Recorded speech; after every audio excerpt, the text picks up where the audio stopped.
Need a search engine optimization SEO services? Then get in touch with our professional and friendly team to learn more about our range of custom and tailored services designed to suit your exact needs. Every one of our professionals have acquired years of experience, which ensures you get the very best. Our experienced staff is waiting to hear from you and to answer any specific questions that you may have on how we can meet your needs. Just ask for a consultation and let us prove our commitment to you as we promise to maintain the highest level of quality and commitment. Your satisfaction is our prime concern. So please, don't hesitate to get in contact with us and let us show you all the great options we have.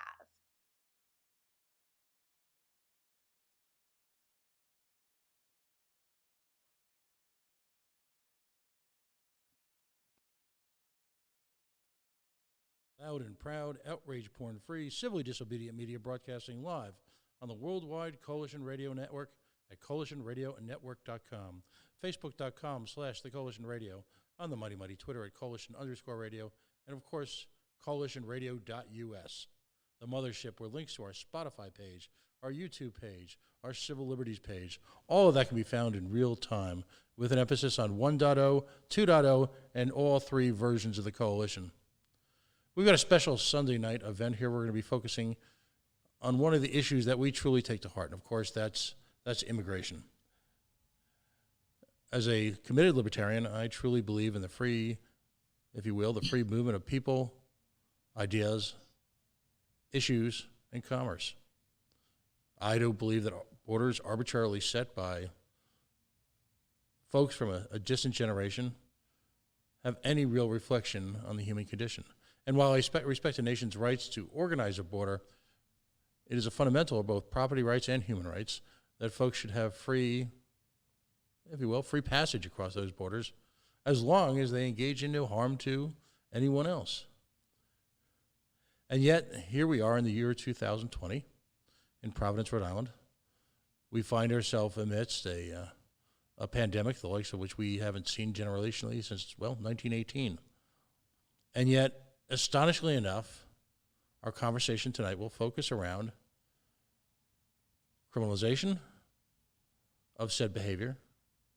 It will talk about incarceration and the standards of incarceration, and how little, in some respects, our attitudes, our methods, our standards of incarceration have really changed in multiple generations. Anyone who's listened to the show over a period of time knows that, the coalition is very much in lockstep with the American Civil Liberties Union. And we're grateful that from time to time, cooperating attorneys, members of the Rhode Island chapter of the ACLU, including Stephen Brown, are willing to appear on what essentially is a local Indymedia public affairs show. It gives us weight. It gives us, I believe, a certain level of moral clarity. And it gives us the opportunity to dive deeper into issues than, say, the 5-minute sound bites of conventional media, where something is a headline, it's part of the current discussion, and then seemingly within minutes of the news cycle ending, it's not. The late Vincent A. Buddy Cianci used to report as vapor issues. They would simply disappear. And what might be today's outrageous conversation in a host of media environments, whether it be talk radio or Facebook, are rendered simply unimportant because they've generated their listens, they've generated their clicks. And to that, of course, we say balderdash. So it is a great pride today that I have, for the first time appearing on the coalition, Deborah Gonzalez.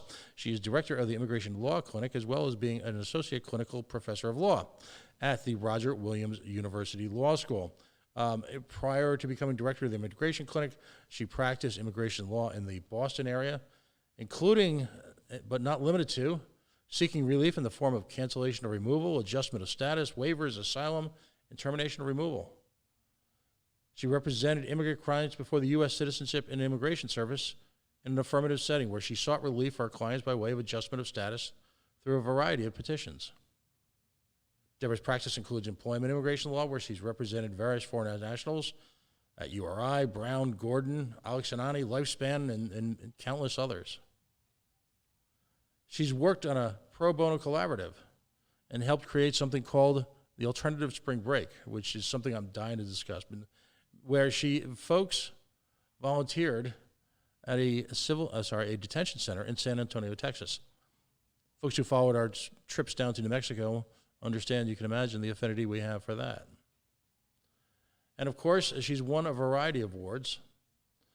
The Roger Williams University School of Law Alumni Public Interest Champion Award for her service with the immigrant community, and the Super Lawyers Rising Star from 2012 to 2015.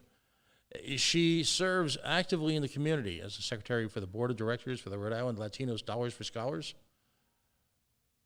a subcommittee chair of Welcoming Rhode Island, an organization near and dear to our hearts, of course, which is Dorcas International Institute, formerly the International Institute. And she serves on the Public Service Committee of the Rhode Island Bar Association. She practices, well, everywhere. Deborah, thank you for taking time out on a Sunday night after what must have been an astonishingly hectic week, and I use the word hectic sparingly.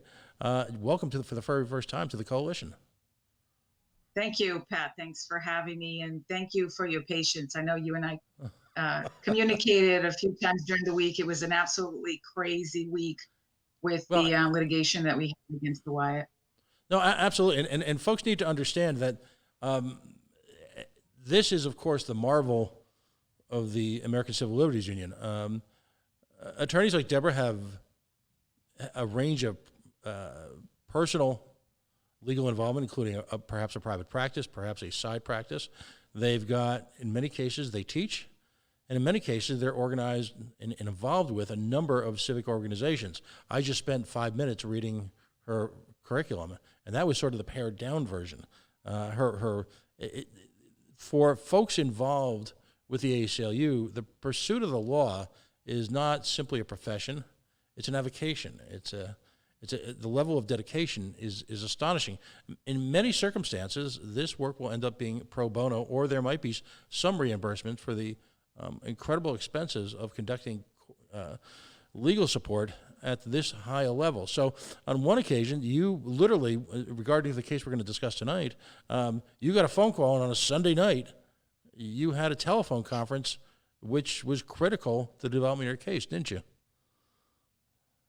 Well, so when the case began, Steve Brown from the ACLU had contacted me, and we had gone back and forth, and it was actually a Saturday evening that I ended up going out to the Wyatt to meet with the client, and that was not a week ago last Saturday, maybe 2 weeks ago last Saturday. And in the last 2 weeks, it has just been, a back and forth to the Wyatt to meet with the clients, a back and forth with attorneys at the ACLU, and my colleague Jared Goldstein, who is also a professor at the law school and our associate dean as well.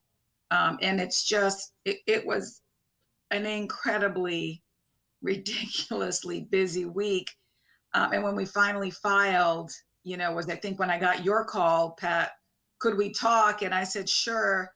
And then Monday came, and it all blew up, and I'm so sorry that I took so long to get back to you. No. I want to point out that the existential challenges you face on a daily basis in keeping all these balls in the air, because it's not simply you volunteer, it's the amount of groundwork you have to do. And each one of these cases that ACLU lawyers often involve themselves in is astonishing. It's a separate case unto itself, as if you were practicing law for profit. The very fact that you were able to join us tonight, I'm immensely grateful for. But let's start at the beginning. You've clearly had a focus on immigration law throughout your young career, if you will. What drove you to dive so deep into this pool, for which seems bottomless for so many? In terms of the immigration practice, you mean? Yes. Yeah. I think what keeps me going in this practice, particularly now that 45 is in office, is the fact that the clients are the most humble and honest people I have ever met. There is I could do the most minimal of things, which is to answer a call, which every lawyer is supposed to do when a client calls. And they are eternally grateful simply for my phone call, for nothing, for anything, for just listening to them. And I think, their plight is one that I understand. My family, I'm first generation. My mom and dad are from Brazil. So I understand what it's like to go through this process. I understand family separation very well. I've lived through it as a young girl with my parents, which is interesting because I think at the time, when I think back in my younger years, I don't think I really understood the depth of the seriousness of what my parents were going through. Because as a teenager and as a young kid, what do you know? You're just too busy about the boy that didn't say hi to you in the cafeteria or whatever it is that I was thinking about at that age. Right. But I just love this work. I can't explain it to you. I just love it. The area of the law is fascinating, with all due respect to my colleagues that do personal injury work. I'm not just dealing on the phone with an adjuster trying to get a little money. I'm fighting for somebody's livelihood. Their whole life changes if I'm unable to help. It's a matter of being in the US or going back to a country where, in most cases, they fled from. So I can't even begin to explain why it is that I do this work. I just absolutely love the work I do. And it's I the want people, it's the clients. and I want to stress that, there's, and one of the reasons why we have folks like you on is to sort of destroy these conventional beliefs that are out there. Most of the folks that you're dealing with, the folks that I've met in my limited exposure to this issue and the travels that I've engaged in, are folks who are fleeing intensely oppressive regimes, very often as a result of the war on drugs and narcoterrorism. There are folks, much like ourselves, who are simply seeking a better, in some case, basically a safe life for their families. They are looking for employment as soon as they land here in the United States. Many of them come with an enviable skill set to begin with, and are simply not looking to become wards of the state, but simply look for what every one of us does, a life of decency and respect and family and accomplishment. It's really that simple, and yet we continue to demonize individuals like that, many of whom are, and I'm going to use the word victim only in the sense of the result of the impact of our foreign policy and our drug policy here in the United States. We've created a lot of this mess. We refuse to acknowledge it. And yet we consider heroic our own grandparents who made similar struggles, whether it be in the 18th or early 19th century. Why, after a number of years being involved in this environment, why is there still that basic resentment in a nation like the United States, which is an immigrant nation unto itself? Why do you think? So it's funny. I tend to go on this other show that's on TV every once in a while with another reporter in Rhode Island, and I always say to him, I'm not political, and I'm going to say it to you, I'm not political. Mm-hmm. But since 2017, there's somebody sitting in the White House whose name I will not speak because he doesn't deserve it. Mm-hmm. Who I think has really changed the tone in this country as we talk about immigration. Now, I know, having been doing immigration even before I became a lawyer as a paralegal, I've been,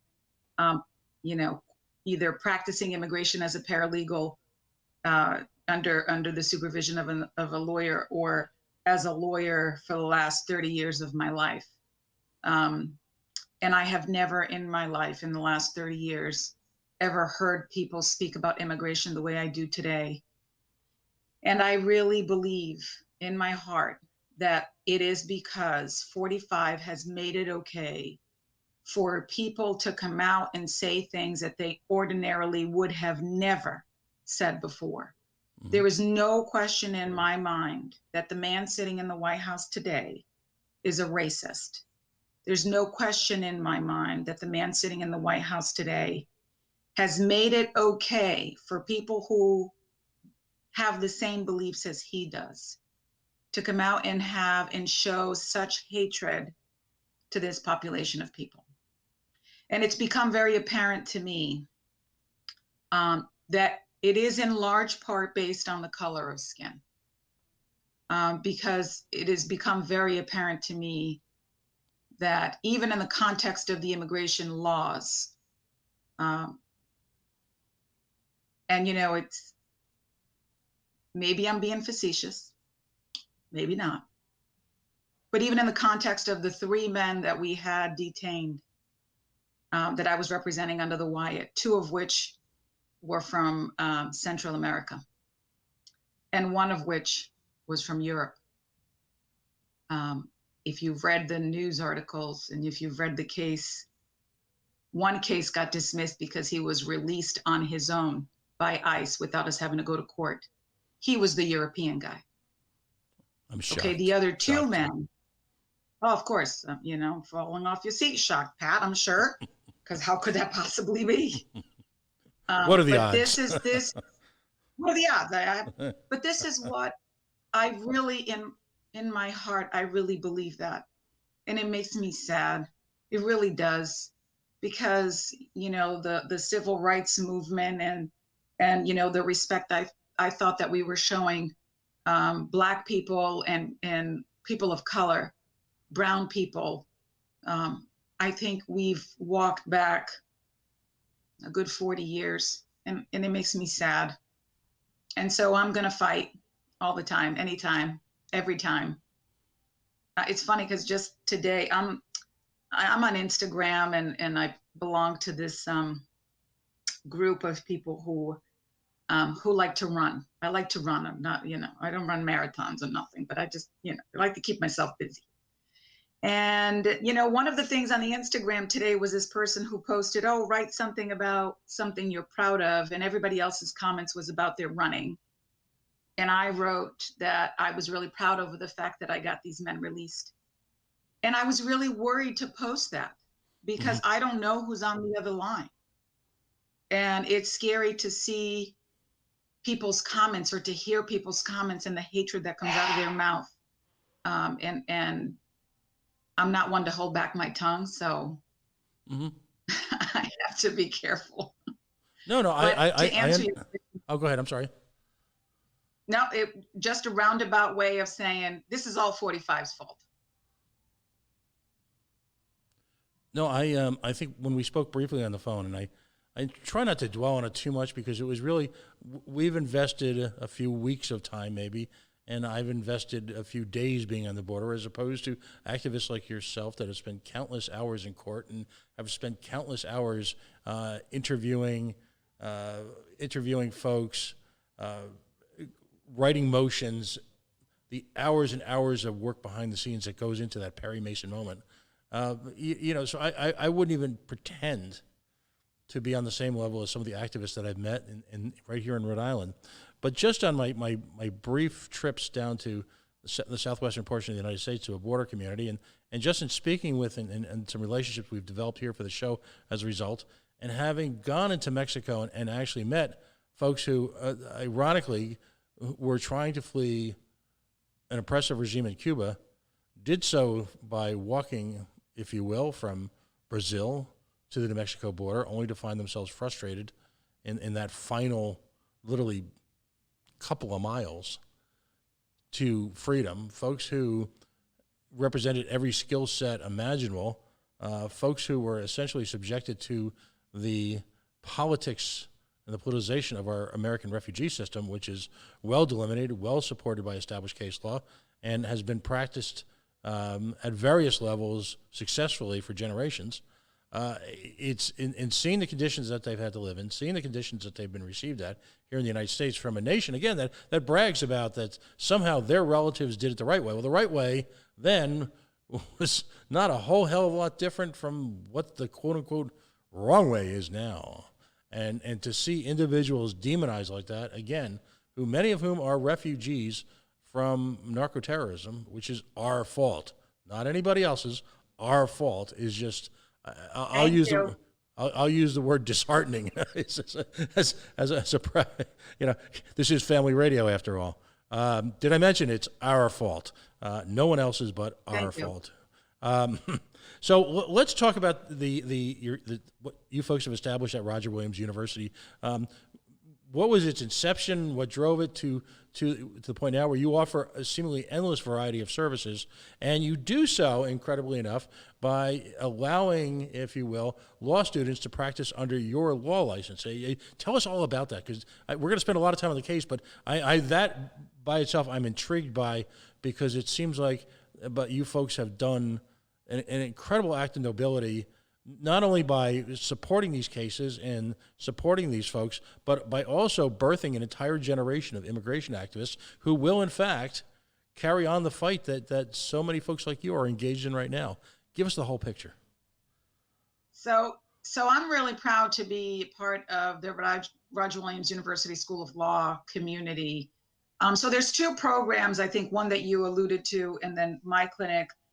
One of them is the alternate spring break program, which is a program that I did not develop, but Eliza Von Berg at the Pro Bono Collaborative at the law school, along with the Feinstein Center and Laurie Barron, created. It was their creation after Katrina.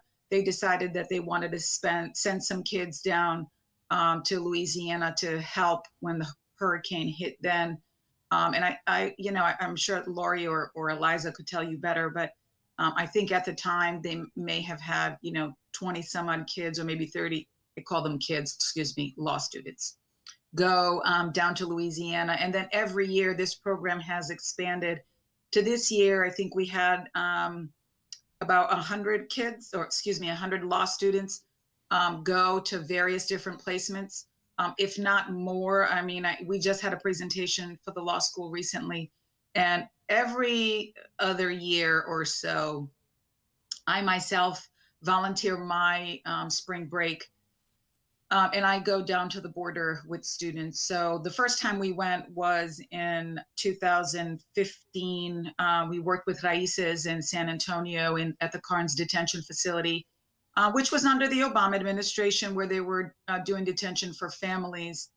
And that was a heartbreaking, eye-opening experience, seeing mothers and children as young as months old sitting in a prison. So it's funny because at the time I remember thinking, it's a family detention. I thought maybe it was a house and they had a yard, or, it was none of that. It was a prison. The doors clanked. It was cement brick walls, and the floor was linoleum, and everything was gray, and it was a prison, and it was very sad and heartbreaking. And then in 2017, we went again to Georgia.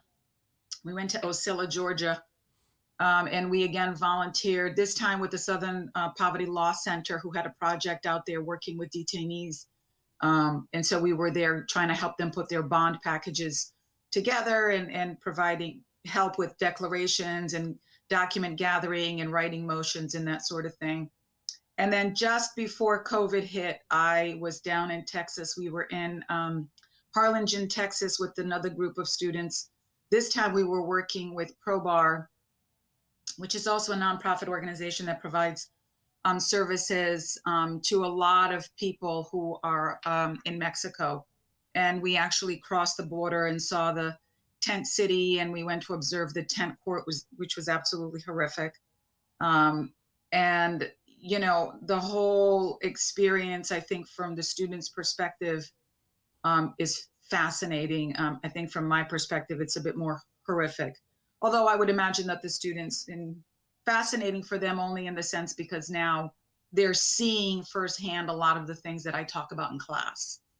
And although I do talk about it, because I'm very passionate, sometimes I think students look at me and go, oh, there's Professor Gonzalez again, being all, hot and bothered about what's going on down in the southern border. But I think for the most part, the students do understand what's going on. So that project, Alternate Spring Break, and they don't do only immigration work, by the way. I mean, they do work, Alternate Spring Breakers do work for the environment. They do work for families. They do work for people who have criminal issues. We had one student who had done some work for a women's detention facility. Gosh, I forget where, but I'm sure that Eliza Von Berg from the Pro Bono Collaborative might be able to give you a little bit more insight on that.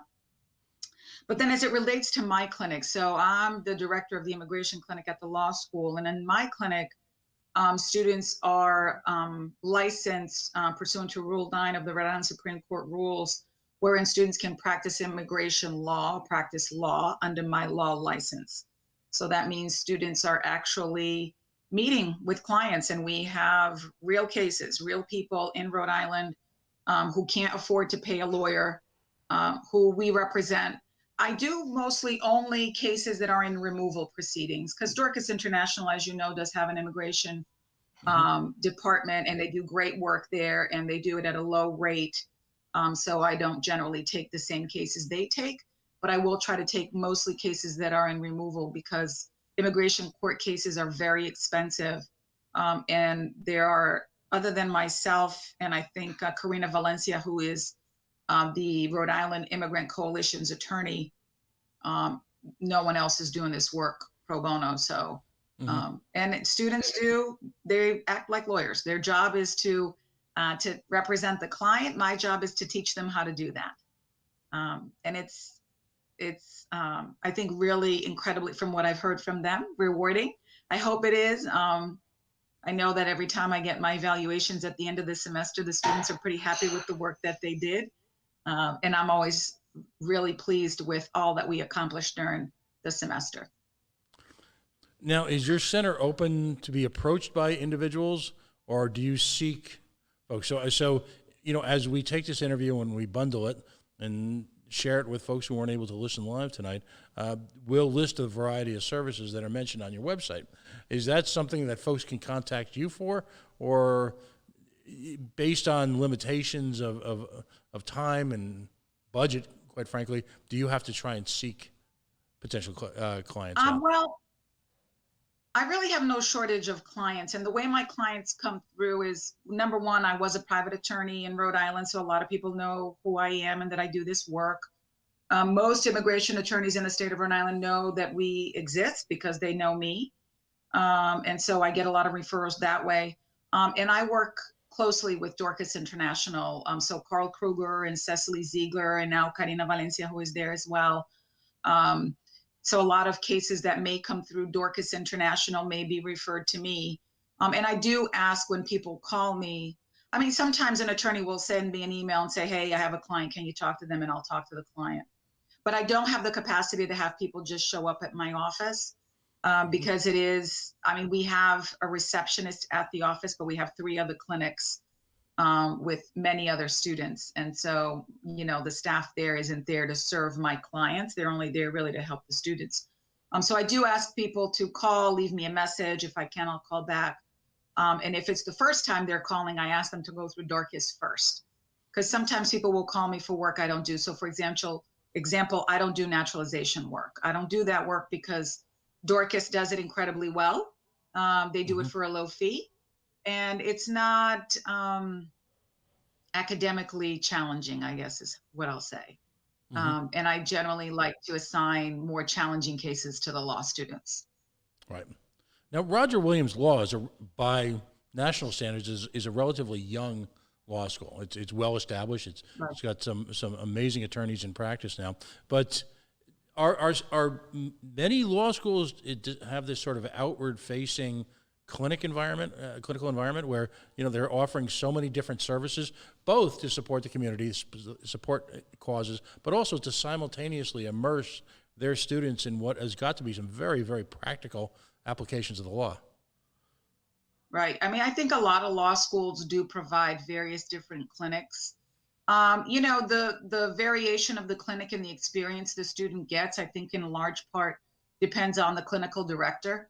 I, for one, having been someone who's coming from private practice, am a true believer that students need to have a real well-rounded experience as it relates to the practice of law. So to give you an example, Pat, in my clinic, I do cases for clients that are in removal, and we represent a good number of unaccompanied minors who come to the United States without a parent. and we seek what's called special immigrant juvenile status. But in order for us to do that, we need to go to family court to get what's called a predicate order that states that the minor has been abandoned, abused, or neglected by the parent. And that's an order that needs to come from a Rhode Island family court.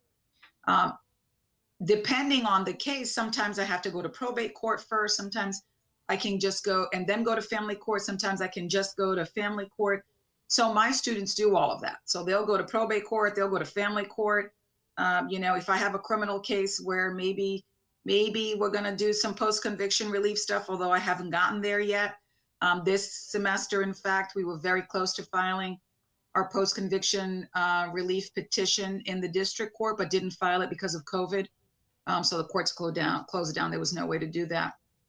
So I, in my clinic, make sure that the students know that we're taking a holistic approach to the legal representation. So anything that needs to be done that's related to the immigration case, we're going to do it. Mm-hmm. So folks walk away from Roger Williams, if they choose to practice immigration law, with an immersion in the mechanics, not just the theory, not just the underlying legal precedents, the legal thought process, but a real immersion in the mechanics of how to pursue a case on behalf of a client. Immediately, they walk out ready as they can, I guess, as a recent law school graduate, to practice immigration law. I mean, that's astonishing. For a process. That's my goal. I mean, for a process that I'll use, again, we're trying to be polite here tonight, so I'll use the word Byzantine, for a practice that's got to be so Byzantine at times, just a sheer confidence that folks can approach these issues has got to be light years above just run-of-the-mill university law practice. I mean, it's just great stuff, I guess is what I'm trying to say. If you're just joining us, of course, we're discussing tonight, I think, really an issue that encompasses all the very best and all the very absolute worst of our current status of so many Rhode Island residents. And that is, of course, the hurdles necessary to surrounding of our immigration system here in the United States and here in Rhode Island. Deborah Gonzalez has been kind enough to join us tonight in the middle of a pandemic, in the middle of a miserable early spring Rhode Island weekend, after spending literally the entire week in court fighting, if you will, chasing windmills at points.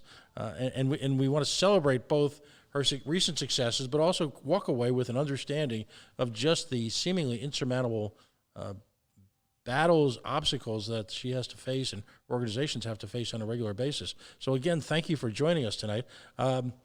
If you're just joining us also for the first time, we are the Coalition. As always, we are loud and proud and outrage porn-free civil disobedient media.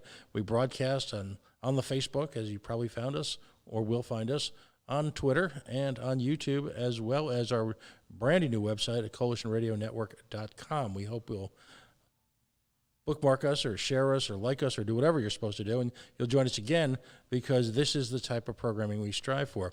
Now, let's look at the case in question here. Medeiros, Molina, Loyo versus Daniel W. Martin, warden of the Donald Wyatt Detention Facility, the Central Falls Detention Facility Corporation, Mr. Matthew Albence, who's the acting director of the United States Immigration and Customs Enforcement, and of course, Mr. Lyons, who's the acting field office director of said organization. Before we get in, immerse ourselves in the details of the case, I'd love it if you could make something abundantly clear. Regardless of how one arrives in a detention facility, regardless if one had been involved in crimes leading up to, or whether one is in a detention facility being detained for potential immigration issues, one under the Supreme Court of the United States is entitled to, and should be guaranteed a safe facility for incarceration while those issues are resolved, assuming, of course, innocence at the time of detainment. Is that clear enough? And talk to me about those guarantees. Yes. So, right, anyone who is detained for immigration, I think first and foremost, I want to make clear, immigration is a civil detention. So there is no crime that has been committed per se against immigration laws, because that's not a thing. Although, the federal government now has made it clear that if people are going to re-enter the United States after deportation, they're going to charge them as a crime, which statutorily they can do. But for most of the people that are in there, they're in there because maybe there might have been a crime that has been committed to which they have been sentenced and served their time. So some people, a lot of people are in there because of operating under the influence of alcohol. And so in immigration law, that's not a deportable offense, but it would be an offense that an immigration judge would probably say, well, you're a danger to the community, I'm not going to let you out. So, if the person is being detained, notwithstanding the fact that they're detained under our constitutions and under our laws and under, Supreme Court precedent, the detention can't be unreasonable. And the risk can't be unjustifiable to the extent that it would harm them, right? Can't be that. The detention needs to be a reasonable detention to keep the person that is in that detention facility safe. And that means health and physical. I would imagine that also means mental, although I've not had any clients bring a claim that they've felt depressed or anxiety, which I think most of them do, although I'm not a medical doctor, just based on their detentions alone. But, who's to say that it's not coming? Right. So absolutely. What were the facts leading up briefly to the three individuals in question before one was, of course, granted the good graces of the legal system here in Rhode Island? What were the facts leading up to their detention? Why were they detained? So let me just think here for a minute. There, Pax, I want to make sure that I'm not divulging anything that's not already in the record. So as it relates to Mr. Luyo and Mr. Palacios, Duran Luyo and Palacios Molina, both of those, as it relates to Medeiros and Duran Luyo, both of those gentlemen had removal orders already. So just by virtue of the fact that they have a deportation order, they can be detained until such time as ICE can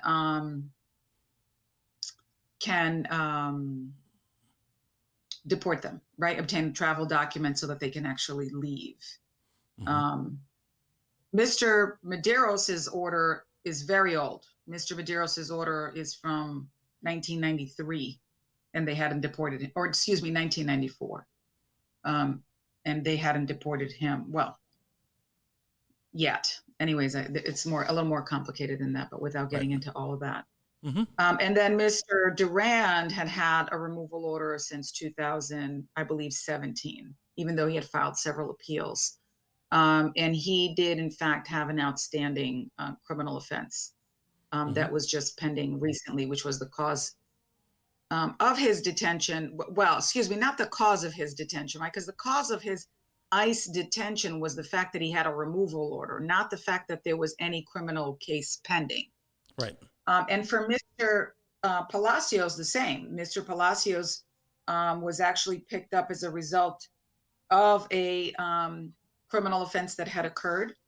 And as a result of that, ICE ended up picking him up because he was in the United States undocumented. So his detainment came as a result of his being undocumented, not a crime. Same for Mr. Duran Luyo, same for Mr. Medeiros, right? So again, making clear that immigration detention is not related to crimes that occur, but is related to the immigration violation, right? There's a connection to the crime, sure, but that's not the main reason for the detention. The main reason for the detention is the removal order. If they had been, quote unquote, American citizens, and I know we're speaking very generally, and certainly I don't want to put you in any sort of uncomfortable position where you have to divulge, where you might accidentally, not that you would, might accidentally be led to divulge information that's not appropriate. If they were quote unquote Americans, would their type of offenses, generally speaking, have led them to incarceration pre-trial, or would their offenses simply have resulted in some type of bonding agreement? Well, I think so. For all of them, any of the offenses, any of them committed. So meaning all of the offenses, any of them committed, I guess is what I should say. None of those offenses rendered any one of them in jail because of any of the offenses committed, right? That is to say that if anyone who was a United States citizen would never have been detained and would have probably obtained various probations or suspended sentences or whatever the appropriate sentencing would be. Right. Again, here making clear that the only reason these gentlemen were detained, two of which was because there was already a removal order in place, one of which because he was undocumented. Exactly.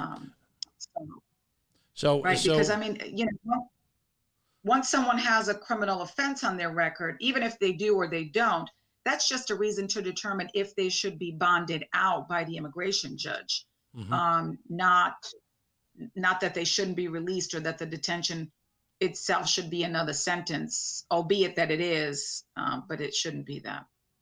Right, and I want to stress that the relief that you were seeking, as we get into the details of both the what the Wyatt Detention Center actually represents in practice, as opposed to theory, was simply removing themselves from the exigent dangers associated with, given their medical conditions and age, living in those type of environment in the era of COVID. So because the automatic association, the feedback that I've gotten when I mentioned that you were going to be on the show, both on Facebook and social media and in questioning, was, well, they need to go to jail. And, when you mention something like, well, a pandemic that has effectively shut down the United States, people, cruelly enough, well, they should have thought of that. I actually had someone say that to me, by the way. They should have thought of that. Okay. Let's talk about Wyatt. Wyatt Detention Center, and I remember, I've been in town long enough to remember when it was built, is what, and I'm not asking you to be political or respond to this. I'll just throw this out there. A good friend of mine who is an activist, left of center, and folks know that I'm a libertarian. Somehow we managed to get along despite that, right? Talks about economic racism. And I define it a little differently than he does. I've come to define economic racism is when you create facilities and you using the marginalized economic status of a community, you use that as leverage to drop these very often for-profit or quasi-public partnerships into the middle of these communities who are ill-equipped to support them. It's based on this dream that somehow they're going to provide a magical level of employment and property taxes and going to be for the infamous greater good. Is it fair to say that the Wyatt Detention Center has failed that at every single level at this point based on your experience? Yes, based on what I know about the Wyatt, and that's a resounding yes. And I would probably venture to say that the people of Central Falls, the mayor of Central Falls, although, I guess I'm not speaking for the mayor, I guess I'll say right. That. But that they would, if they lost the Wyatt, that certainly would not make a difference to the coffers of the city of Central Falls. Right. I'll say that. And there no tears. It's very tears. clear that go ahead, buddy. no tears would be dropped. I don't think that the Wyatt is paying, Central Falls the money that they had promised back in the 90s. So right. I would venture to say that if the Wyatt closed down, I don't think that that's any skin off the city of Central Falls' nose if it had one. Right, exactly. So, again, promises made. We screwed up. We trusted them. They lied, as they always do in these situations. Whether it be a power plant or a for-profit prison or fill in the blanks, a baseball stadium, a soccer stadium. They always lie, and they always promise the moon. And Central Falls has woken up essentially to a nightmare in their midst. We've discussed at length situations where there have been escapes and deaths at this prison because of acknowledged and accepted in court poor business practices, terrible training, and just a disregard, if you will, for the individuals living there, for which, again, we have a constitutionally guaranteed demand to provide some basic level of safe incarceration. We just do. So we look at the situation here, and I read the case, and it's appalling. It's absolutely appalling that individuals would be placed, given the fact that the very state apparatus that is actively egressing on Americans to make sure that we observe social distancing, and I agree with social distancing, by the way, the very state apparatus that is working diligently to save us from ourselves is the same, if you will, apparatus that has some type of control over situations like the Wyatt. If you give us a description of what's going on there. It's repulsive. I mean, from the detainees' perspective, right, and this is in their affidavits that I believe is public record. Right. Mm-hmm. From what has been described to me, and now mind you, I've gone into the Wyatt several times as part of the Immigrant Coalition of Rhode Island, along with Attorney Karina Valencia, to do Know Your Rights presentations to the detainees there. And that started last spring of 2019 when they started taking on detainees again. And so I've been inside the pod and I know what it looks like. And so to explain to you and your listeners what the pod is. So it's this humongous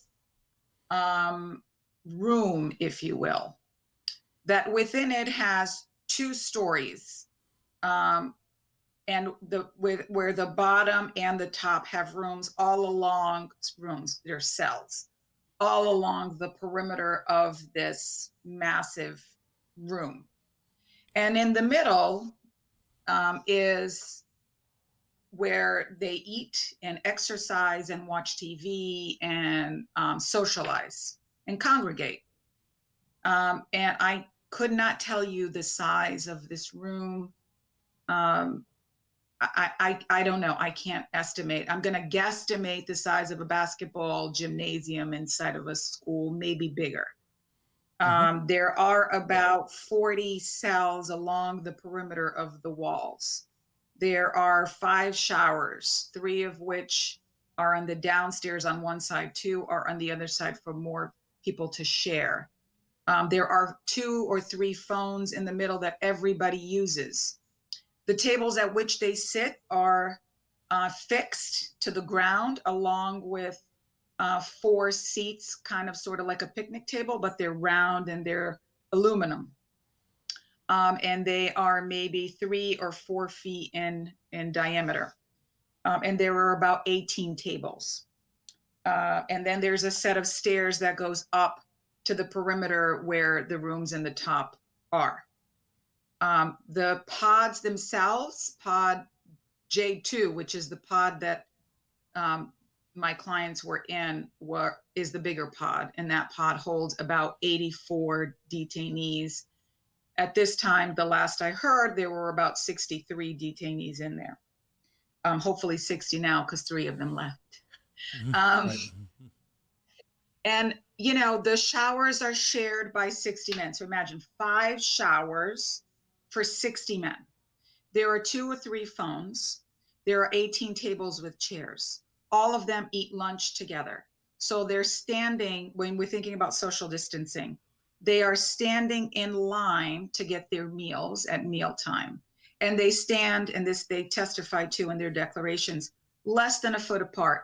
Think of yourself when you were in high school waiting in the cafeteria for lunch, right? Kids don't, you know, people generally don't tend to give a whole lot of room, maybe because they think somebody's going to cut the line. I don't know what the deal is there, but human nature is that we're this way. Like, think about a line at TSA at the airport, right? In those lines too, everybody's so close together. Maybe they're a little further apart because they got their suitcases between them, but there's no suitcase here. So they stand there, they get their meal, they sit at the table within literally arm's length apart, even less, that they could touch each other without reaching. There's no hand sanitizer readily available for them. No one is wearing masks. The guards up until last week weren't wearing masks. And when they were wearing the masks, they'd wear them when they come in, take the mask down, put it around their neck, and then not wear the mask again. Well, that defeats the purpose of the mask, doesn't it? Because the purpose of the mask is to keep it on you to protect you and the person next to you.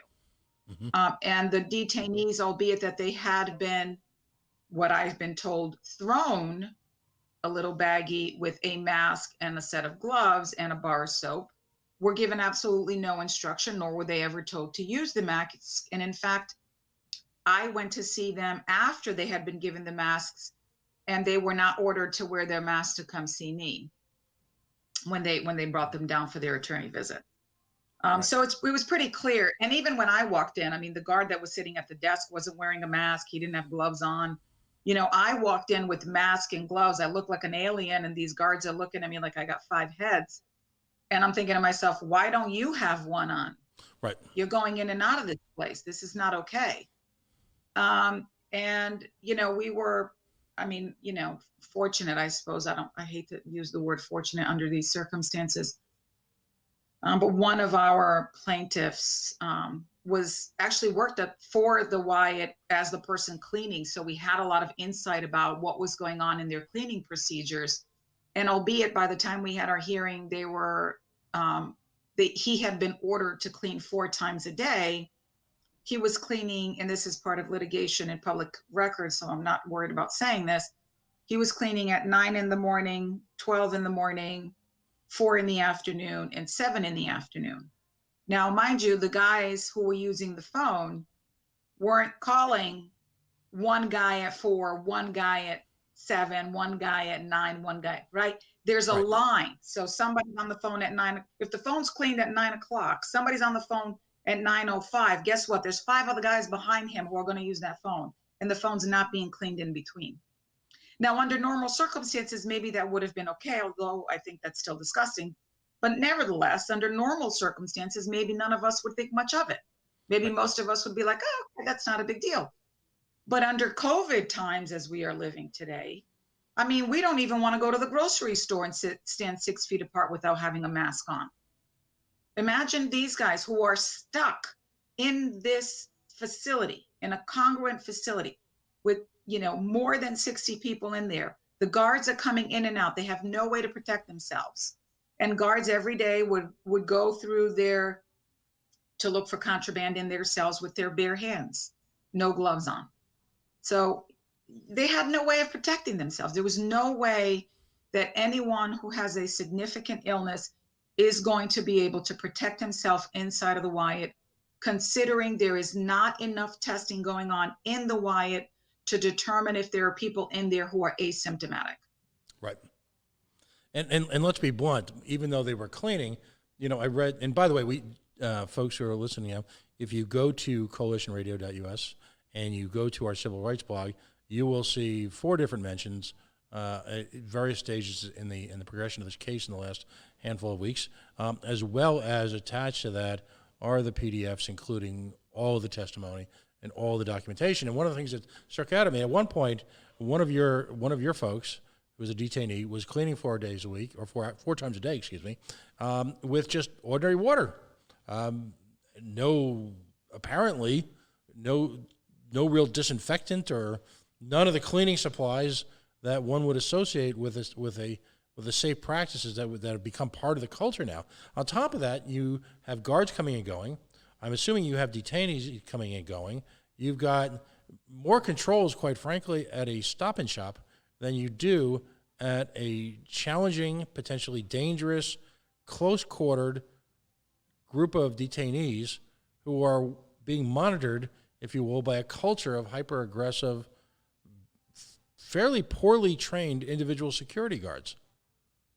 And that's all been documented. I mean, last I heard, Governor Raimundo's order didn't mean everybody remains 6 feet apart except everybody in the Wyatt. Right. I don't think I read that in her executive order. Missed that too. I don't think that's true for the ACI either, by the way, but I'm not getting involved in that. I'm at the ACI. I'm at the Wyatt. Mm-hmm. And so I don't think that her executive order meant that if you're at the Wyatt, then this executive order doesn't apply to you.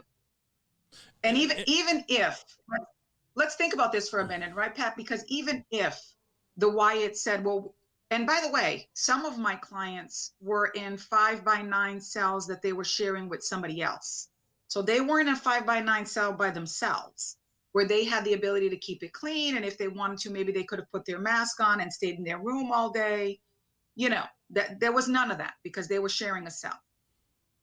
There are, I believe, according to the litigation, about 750 cells in there. There are about 560 detainees, including criminal and immigration. Even if they wanted to, they couldn't put everybody in a single cell. There isn't enough space. It's not, you know, this isn't, people who are detained by immigration should not be putting their lives at risk of death for the sake of ICE knowing where they are, when an ankle bracelet will take care of that. I'm not a fan of ankle bracelets, but when my client's life is at death because it is impossible for a detention facility to have the proper testing and the proper protocols in place in order to keep a person's life safe from not contracting this horrendous disease, I think it makes more sense for us to release them, put them on an ankle bracelet. ICE is going to know where they are all the time. What difference does it make if they're sitting inside of somebody's house or not? Well, or in their own home. It's power. That's what it's always all about. Right. It's wielding power over a segment of a population for whom many of whom have been marginalized, cheated, preyed upon since the moment they arrived in this country.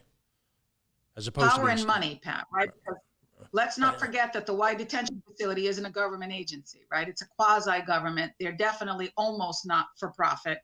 Mm-hmm. And so, you know, and the Wyatt isn't the only one. So I'm not only just, you know, harping on the Wyatt here. Carnes Detention Facility, the detention facility I visited in Harlingen. These are all private facilities. This is all about power and money. Right. How many beds can we fill? I don't care what their health is. I don't care what's going on. Just give me the money. It's disgusting. Well, I alluded to earlier in our conversation the war on drugs, or as we like to say here, the failed war on drugs. And a singular component of both the militarization of our non-federal police and a singular component of for-profit detention centers and a singular component of all the money spent on intervention, quote-unquote, not-for-profit, quasi-public partnership intervention facilities who do very little in terms of actually intervention, but simply preach. And a huge part of all the public service announcements, all of this incredible mess is that a whole hell of a lot of people and a whole hell of a lot of police departments get the skadol, the do-re-mi, the money, and so it's almost as if they don't want it to go away because there's too many people involved in our pockets, and they are picking our pockets with no real clear plan on what to do about it other than to keep on keeping on, detaining people, breaking up families, creating international havoc, international health situations. I mean, it is a disaster on every level except for the folks who are intimately involved in running it. And right. No, what's appalling is that there's no shortage of real news, not fake news, real news that evidences this on a daily basis. Every time I have someone on, I always point out to the second Department of Justice study that was conducted in the wake of Ferguson, Missouri, and they talk about the pipeline to prison. They talk about the police state that is imposed on so many marginalized communities, many of color, and as a result, the at-war-like Hunger Games / environment that exists in these communities as a result. Yeah. I can't. You've said it well. I can't add anything to it. Honestly, it's mind-boggling. And you know what? Here's what's interesting, Pat. And I'm not defending the Wyatt at all because let's remember I just sued them. But they, in comparison to other facilities that I have been in, and I've said this before, and I'm not shy about saying it, the Wyatt has to be one of the cleanest. Mm-hmm. So that's not saying a whole heck of a lot. Right. It's not. When you think about what is going, particularly as it relates to COVID, right? When you're thinking about what's going on, that the rails going up the stairs is only being cleaned twice a day, except everybody's touching it all day long because the guys are up and down doing whatever. There's 60 guys in there. You know, there's no hand sanitizer, or the bottle of hand sanitizer stands where the guards stand behind a blue line where they can't cross without asking for permission. You know, so why is it so hard to have a bottle of hand sanitizer readily available for them? One of the answers was, well, there's no sanitizer available. Oh, well, there was a huge bottle available for the guards. Right. I don't understand that. Now, I don't understand it. What is incredible is watching in slow motion, as I did this week, the process. Now, remember, you're talking about not a class action suit per se. You're talking about a specific, if you will, intervention on behalf of 3 individuals. Folks, right, I think, need to understand that this is not like, say, a Mickey Rooney movie where at the last minute they call the governor's office and he calls the warden and they stop the execution. This is a multi-layered, again, Byzantine bureaucratic process that you have to go through in order to even get that hearing. And, you know, you have to wonder, and it was great that it was heard on a weekend night, but you have to wonder, the normal interactions that take place outside of COVID have to go through this same never-ending process. So if you could explain to folks, for the record, what was involved from a mechanical standpoint of give us an overview of the paperwork that you had to file, the motions that you had to present, the whole mess. So we presented a preliminary injunction to get them released, so the habeas petition, in addition to an emergency motion for temporary restraining order, which was the emergency motion that actually got heard on Sunday evening. And we had worked, so mind you, I had met with the client on a Saturday, and there was 3 declarations that I needed to prepare from them. We needed expert reports. We needed a doctor to read their medical records to say that their illnesses could be seriously affected by COVID. We needed an expert to talk about the conditions in prisons, not only at the Wyatt, but nationwide. We needed an expert to talk about COVID just as a national pandemic. We had, I think, we had 4 different experts in addition to our medical doctor, in addition to the declarations. So it took many of us, and please, I cannot take credit for this alone. Jared Goldstein, who is my colleague at Roger Williams, worked with me on this, as well as attorneys from ACLU National, and if I could name them just to give them a shout out. Sure. Eunice Chu, Michael Tam, Morgan Russell, Lindsay, Kaylee, and Hillary Ledwell were all attorneys on this case, and every single one of us had a piece. My piece was mostly, meeting with the clients and getting the declarations and, talking to medical doctors and all this other stuff to kind of gather those documents. Jared's piece was to work on the law and put the memo together. Morgan was kind of reviewing all of the documents every time we prepared one. Lindsay was talking to experts and trying to get experts on board. Eunice and Michael were just kind of like reviewing everything, making sure we weren't forgetting anything.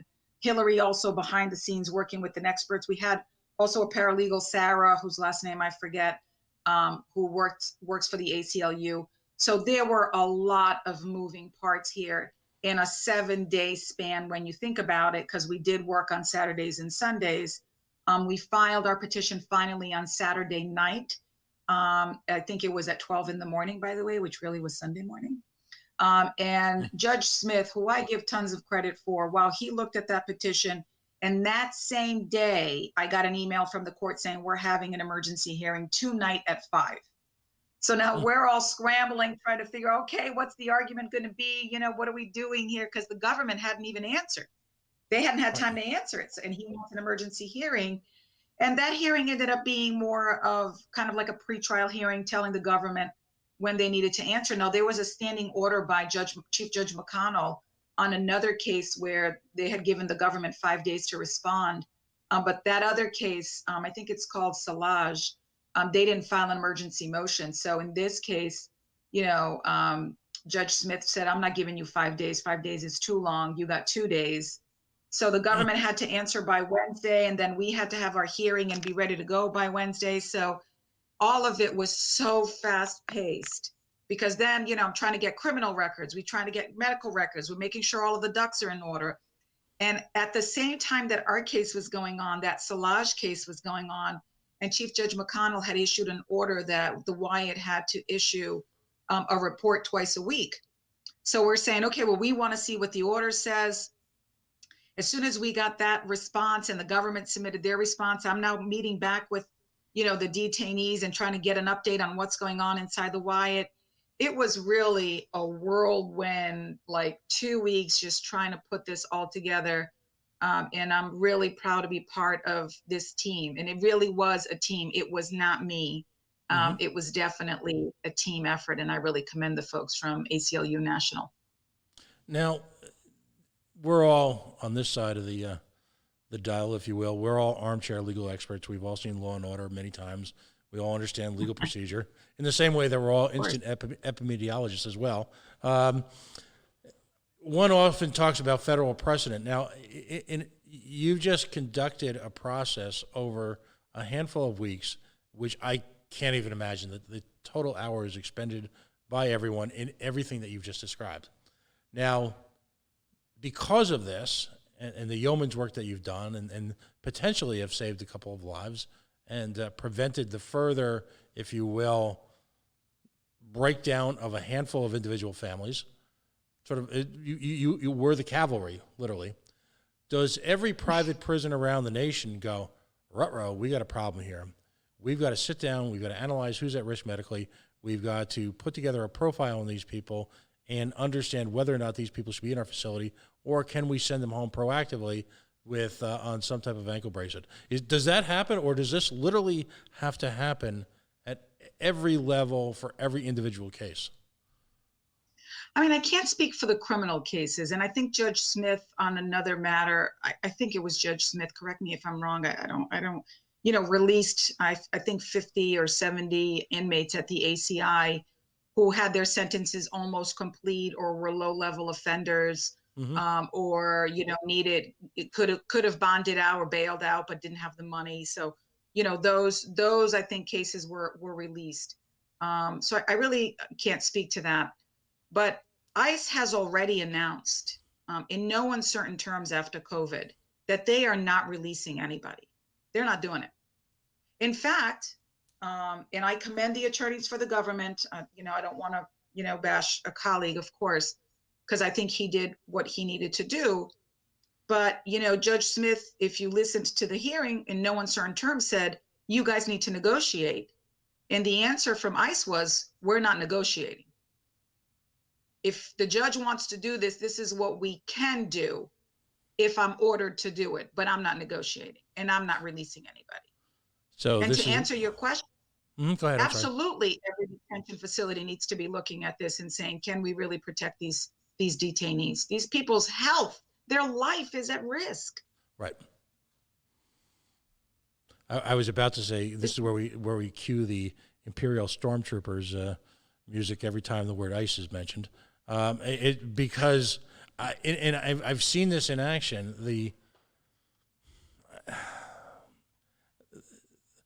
At a managerial level, and I'm not going to indict, if you will, individual officers in ICE, although at a certain point in time in one's life, one has to look to themselves and understand that they cannot be complicit in an activity like this, in a pursuit, and an obsession like this, and walk away guilt-free that I was just following orders. And it's interesting because we're following up from this, we're having the folks from Never Again on to address that mentality, that you don't get the moral excuse anymore in the year 2020 that I was just following orders. folks who enforce You know, folks who enforce laws that are inhumane, that have no moral support, I believe are criminals, and that's my personal opinion. I don't think they get to just walk away. I'm sorry, go ahead. My husband, who loves politics and watches MSNBC, 24 hours a day, if I allowed it. We talk about this all the time, right? That I think a lot of people in the White House today, William Barr and Steve Miller, like, there is life after 45. There is life after him. And, I anytime Steve Miller, I hear anything about Steve Miller, the first thing I think of is there is a special place in hell for you, my friend. You know what? Maybe you're not going to pay here, but you're definitely going to pay someplace else. Karma's a bitch. I'm a firm believer of that. And absolutely right. Well, and just for example, in a completely unrelated situation where Attorney General Barr decided to reinstate the death penalty or the practice of the death penalty for federal prisoners, just out of the blue, seemingly on a whim. We call it Operation Change the Subject here, for purely political purposes to appeal to his base. That's it. It's honestly, and I'll tell you what, as a lawyer and as a professor, the one thing we tell our students all the time is that we have our Constitution, and our Constitution is all about checks and balances. Mm-hmm. And I feel like, where are the checks and balances? There's no checks and balances. We have this guy who's the Attorney General who decides he's going to undo years of precedent. And before him, it was Mr. Magoo.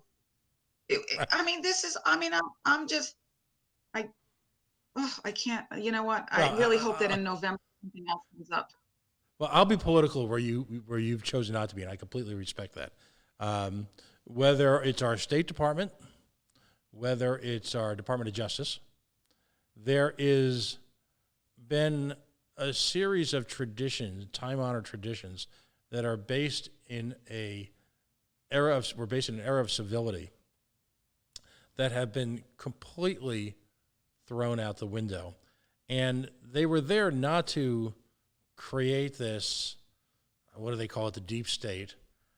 They acted as a way so that institutions could work cooperatively towards a common goal. And both of those departments, the Department of Justice and the State Department, have been looted and abandoned by lifelong professionals with an institutional knowledge that's simply irreplaceable. I'm a libertarian. I'm no fan of government at any level. And one of the reasons why is because, quite frankly, what I see is this horrific overstep, this mission creep by and a complete ignorance, again, if you will, of any of the protections of what should exist when you've got three co-equal branches of government.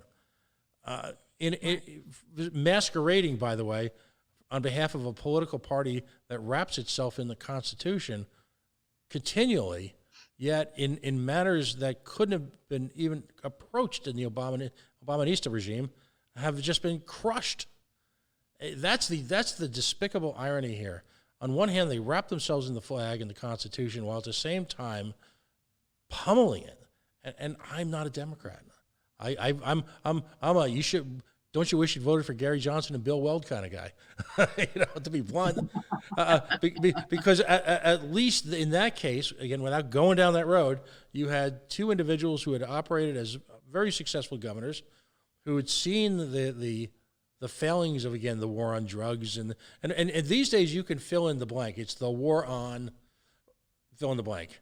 And another area that we pursue aggressively on this show is the war on sex workers, and that's another conversation. But again, the same techniques that they're using throughout this process of the war on immigrants and the war on drugs are being extrapolated to a whole nother section of marginalized people. And to use the long arm of government to not only just to oppress, to institutionalize, but literally in some sort of fascial attempt to execute. And the lack of caring by a significant segment of the American culture, when unfairness is probably the lightest term that I can use regard to this, is not just troubling, it's appalling. they politicize people's lives. I don't know. But please go ahead. What are your thoughts? Yeah, no, I can't add more to that. It's, I feel like I'm living at a time of disbelief. You know, sometimes I hear people say things and I'm in disbelief. It's almost as if I can't believe you just said that. You know, where I was sitting not long ago, well, maybe about 6 months ago, sitting in my hairdresser, and two guys were talking, and some person in the neighborhood house had gotten broken into, and one of the hairdresser, the owner of the shop, said to this other guy who was sitting there, a customer, "Oh, you know, those spics, these damn spics." And my eyeballs just like, you know, and I looked at him and I said, "That is completely inappropriate." I said, "And you don't know who's sitting in here. You have no idea of the people that are your customers that come in here." Mm-hmm. You know, to say something like that to somebody like me, who's been a customer for a long time, who my husband is Puerto Rican and my parents are Latinos, although my skin might be nice and light. How dare you say something like that? And then he immediately tried to set it back and be like, "Oh, well, you know, I didn't mean it like that." I said, "You didn't mean it any other way." Right. And we talk about this. I talk about this a lot to my students, is we don't say anything, or people who are oppressed don't say anything because we don't want to cause a fight, or because we don't want to, you know, or Right. It's not my fight. You know, I don't have a dog in this fight. I'm not going to get involved in that, even when we know ourselves that that's not okay. And we really need to, as a community, we need to call this stuff out. We need to tell people this language you're using is not okay. You know, and a lot of 45s base call themselves evangelicals. God forgive my brother, who is an evangelical and a Trump supporter. I said the name. Oh my goodness. And I've looked at my brother, who's married to an immigrant. Excuse me, I get really upset. And I'm looking at my brother and saying, "Really, bro?" Like, and it's funny because I just came from Texas, and my brother lives in Texas, so I visited him like right after my trip to Harlingen. And I said, "Yep, this is your president, who's letting, you know, 3 and 4 and 5-year-olds and 6-month-olds living in a tent on the dirt on the Mexico side because they won't let them in, even though they're fleeing, you know, danger in their own country." I'm like, "How do you feel about that, Christian boy?" You know, and he looks at me and he's like, "Well, and he comes up with all these stupid reasons, which absolutely make no sense." And so, you know, but he's my brother and I love him. And, you know, I say we eventually get mad, and then we both walk away and come back and say, "I love you." And, you know, and that's fine too. And we have a difference of opinion. And I'm okay with people having a difference of opinion. What I am not okay with is the offensive talk. We shouldn't allow that to happen. I fear that what the Trump administration has done is essentially give tacit permission to individuals to say what they've really been thinking all along. You know, when someone says something in a moment of anger or hostility or confusion, very often it's reflective of their actual beliefs. And you know, you think about, I don't know if you ever saw the movie Do the Right Thing, the Spike Lee movie with the Danny Aiello. Oh, you know what? I don't think I've ever seen that. Yeah, it's worth exploring because it's an amazing movie. The music is great. Danny Aiello plays a pizza shop owner in a neighborhood in Brooklyn, as I remember, that has become, as we say in the political trade here, majority minority, and his pizza shop predates all of that, and it's a really fascinating conversation that takes place. And the movie's a little dramatic. It's a little over the top at times, but at the same time, when you look at the conversation and the attitudes, it's really reflective of the truth. And I'd recommend that to anyone. Now, the good news is, and if we had a trumpet sound effect, I'd play for it. And my producer's off today, or we do the applause. You won. One of the individuals, as you pointed out, managed to avoid the entire process simply because of the origin of his birth. Yes, I said it. The other two folks have been given at least a reprieve from the physical challenges of the Wyatt. Now, all along, in fairness and deference to you, what you were seeking was, as this move, was not an absolution of anything other than simply according these individuals the right to exist in something of a safe environment. So what were the principles, the legal principles that ultimately swung Judge Smith's opinion on this? Why did he rule in favor of you? I don't.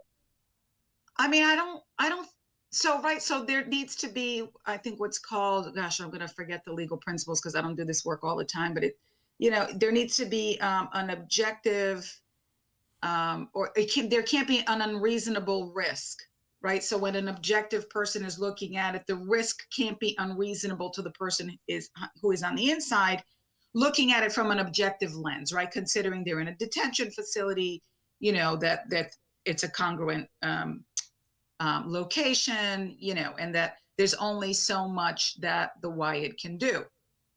And looking at it from that lens, right? We're saying, okay, well, even if you look at it from that lens, the Wyatt is still not doing enough. And the reason for that, and I think what Judge Smith was really concerned about, is that every day we hear, Governor Raimundo and Governor Cuomo, who do their daily briefings, talk about the people who are asymptomatic, right? Mm-hmm. People like me and you who are feeling fine, and who don't have any illnesses or don't have a cough and don't have a fever and don't have shortness of breath and their taste buds are fine and there's no issues, but nevertheless may be infected by the virus, and there's no way of knowing that. There's no way for the Wyatt to protect those folks, nor can the Wyatt say reasonably that under any reasonable standard they have the ability to do that, because they didn't have any testing. Mm-hmm. I mean, at the hearing, they had testified, or the warden testified, that the day after the hearing, he was going to get 40 test kits. And that the day after that, he was promised another 40. That's 80 test kits for 560 detainees. So as Judge Smith put it, that's a 10% test evaluation of the population. And really what Judge Smith said, because the government had argued that it was our burden to prove that they were acting unreasonably. And Judge Smith said, there's no way for them to prove that because the Wyatt doesn't have data on it, because the Wyatt's not keeping data on it, because you're not doing any testing. How can they prove this? Right. And, I think based on our expert reports, we had an epidemiologist provide an expert report. We had a former warden who had served under the Obama administration under Janet Napolitano, whose administration, I forget which one she falls under. I'm sorry. Yeah, that was Mr. Clinton. Clinton. Right. So she had worked under Janet Napolitano for the Department of Homeland Security, or at the time it would have been Immigration Naturalization Service, but whatever. And she had been the warden of at least 2 different facilities herself. So she testified that there was no way for any detention facility to possibly keep anyone safe. And I think Judge Smith recognized that. Judge Smith recognized that here we have a pandemic where social distancing it's at its most important, because we have no treatment for the virus, and because there is no vaccine and there's no cure and there's nothing. We don't know anything about this virus other than to say that it kills people, and that people who have heart conditions, diabetes, asthma, in addition to a few other illnesses, could really suffer significant risk of death if they come in contact with the disease. And I think that alone, this idea that there really was no data that we could have relied on, one, and Wyatt's own admission that it couldn't do testing sufficient to prove that there was no one asymptomatic inside of the facility, that caused him to want to release these 3 gentlemen, or the 2 rather, because the one was released on his own by ICE's own accord. Is it fair to say that if any of these 3 individuals had caught COVID, particularly in an institutional setting, given, as you mentioned, diabetes, heart disease, kidney issues, that it would have been a death sentence? Is that a fair statement? I think so. I think because of 3 gentlemen, one of them had a severe heart condition and was due to have heart surgery, Mhm. and had suffered from cancer some years back, 2 years back. The other one was suffering from severe asthma and had had a lung injury from years ago. And then the third one had type 2 diabetes that was not regulated. Right. So although he was taking his medicines, he was not, his diabetes was off. Right. So it was, I think so. I mean, I'm not a doctor, but as a matter Right. of just general knowledge, right? I think that knowing what we know about COVID, I think any one of us could say he definitely would have been at a high risk of death had he caught the disease, the virus. Now, combine that with another case that was occurred about a year and a half ago, where a gentleman who, if he had been forced to return to his homeland, he'd been chased out under the false notion that he had been involved in the execution of a police officer, when in fact the police had raided his house. This is in Rhode Island. And it was clear under every legal precedent and the practices of immigration and the Department of State that if he was in fact forced by ICE to return to his home community, he would have faced certain arrest, if not execution. So what we've got is 2 very distinct circumstances.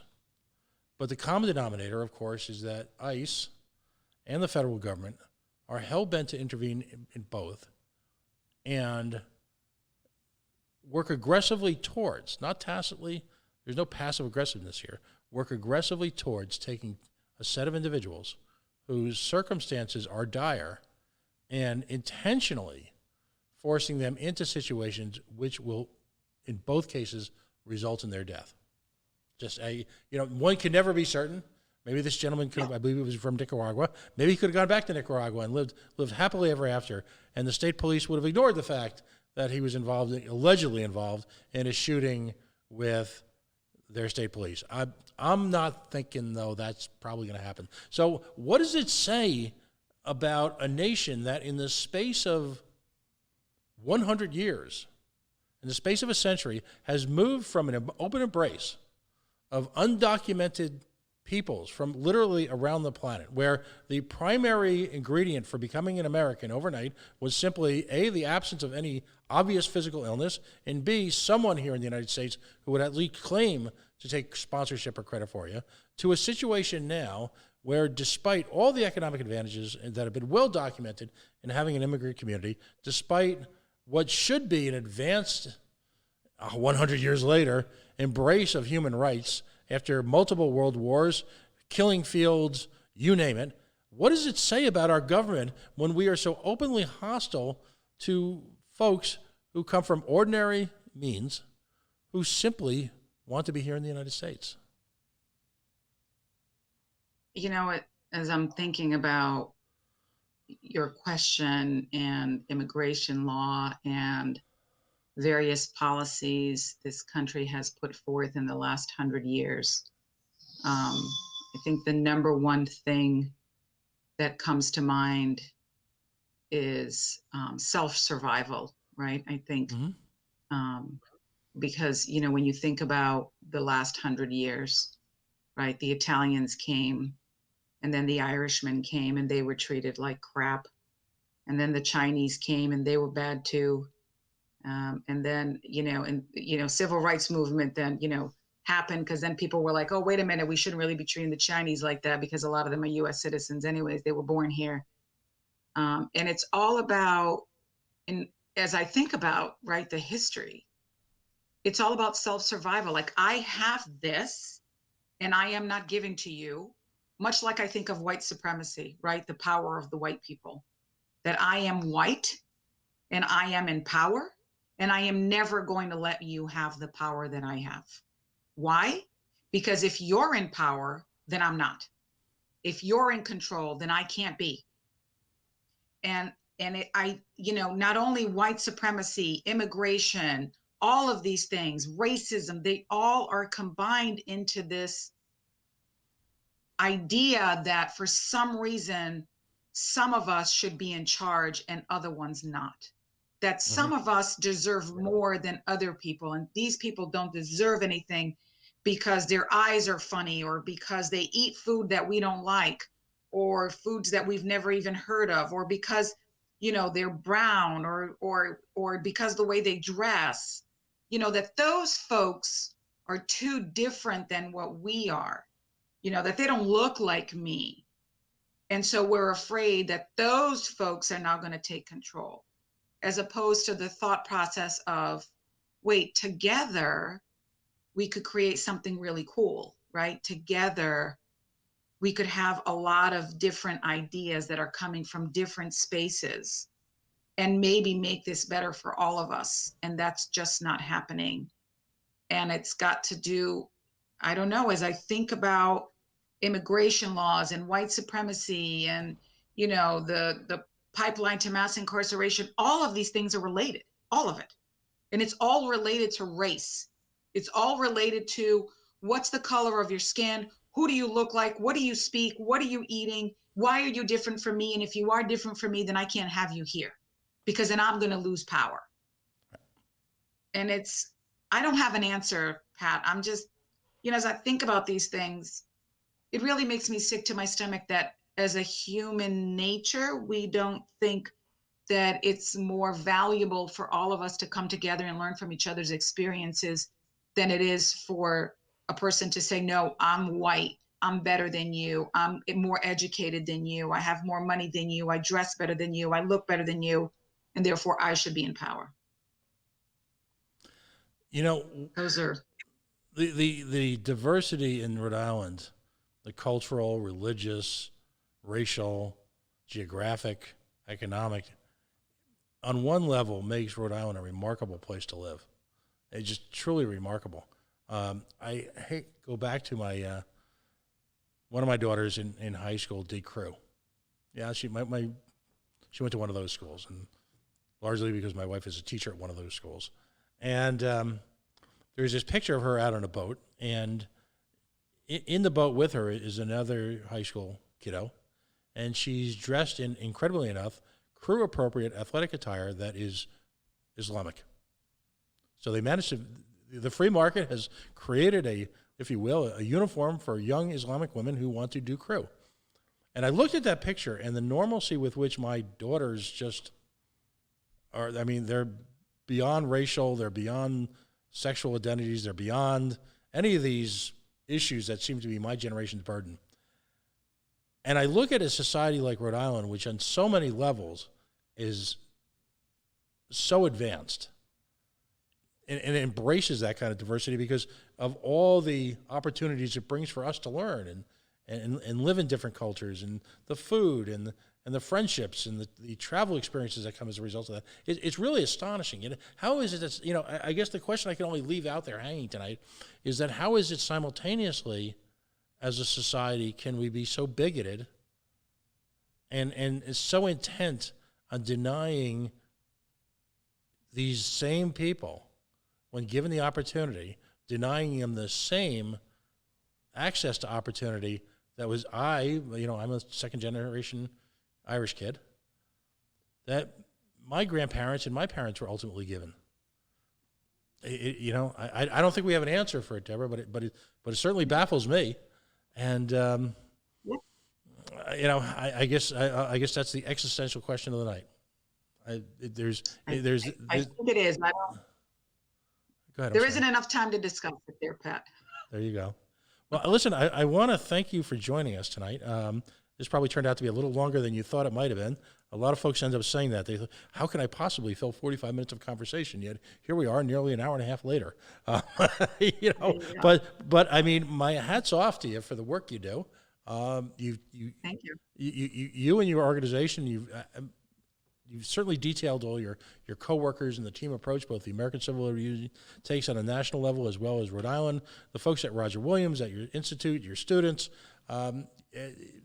Most people go through their ordinary lives and can never say that they've radically changed other people's lives for the better. Most people can never claim that in their sort of day-to-day existence, and yet you do.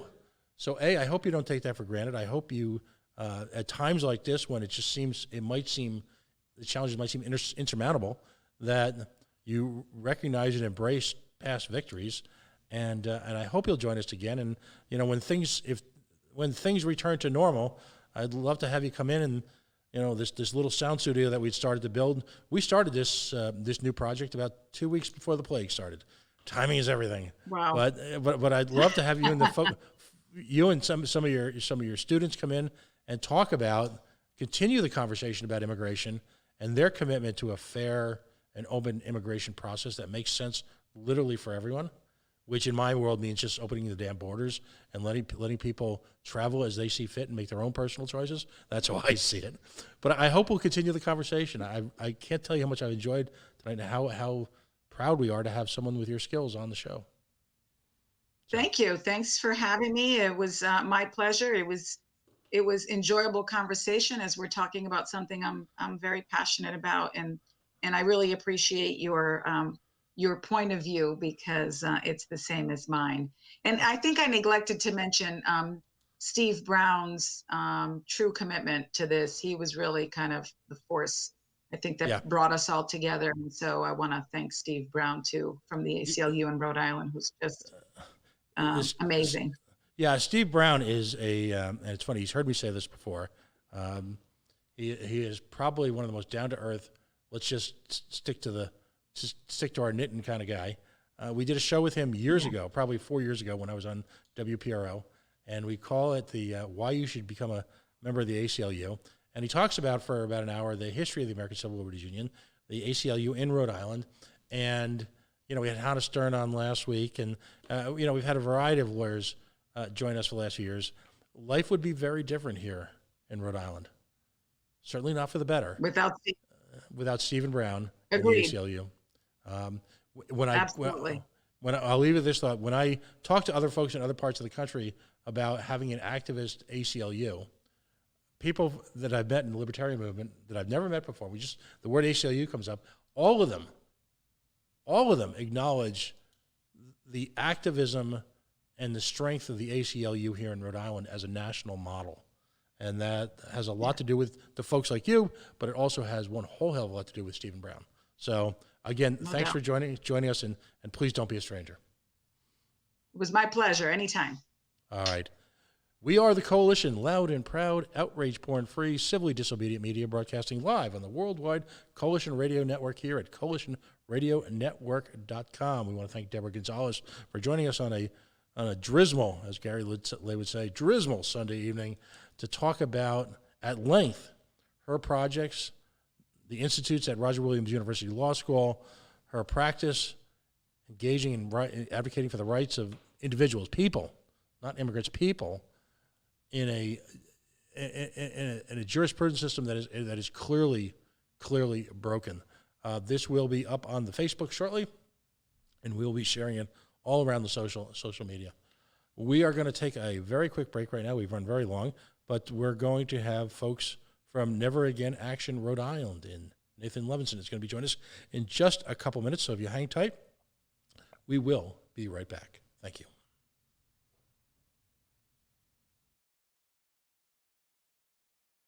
Then get in touch with our professional and friendly team to learn more about our range of custom and tailored services designed to suit your exact needs. Every one of our professionals have acquired years of experience, which ensures you get the very best.